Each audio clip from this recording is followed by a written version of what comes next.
I arrived by train on the 22nd of March and walked through the terminal, so I passed right in front of the three terrorists. The bombs went off just after I left.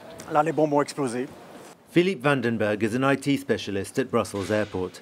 His every working day is a reminder of the nightmare of 3 years ago, when two suicide bombers blew themselves up in this hall. Philippe, who has first aid training, rushed over to help the victims.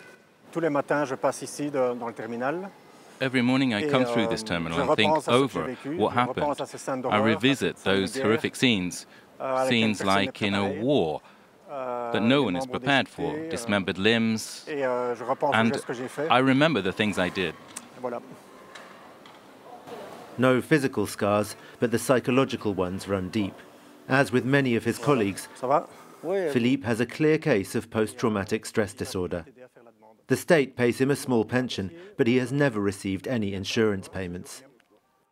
The doctor Philippe saw after the attacks made him eligible for disability benefit, but in the lowest category.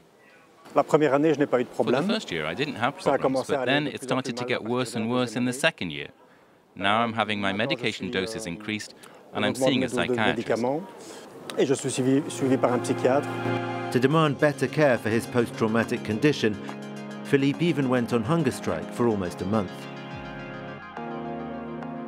This victims' help group is also working to get better compensation for those suffering from the aftermath of terror attacks. One thing they say is sorely needed is a single agency to register claims. People really suffer when they have to explain everything that happened, especially when they have to go into detail.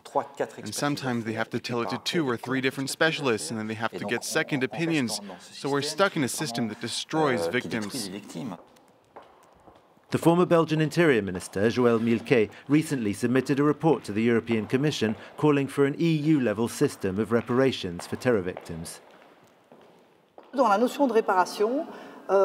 we talk about reparations, we're talking about financial compensation, but also about providing services to help the victims recover. So the state would make available first aid, psychological help, as well as logistical and judicial assistance. The Commission would like to put a series of measures in place before the end of its mandate this autumn.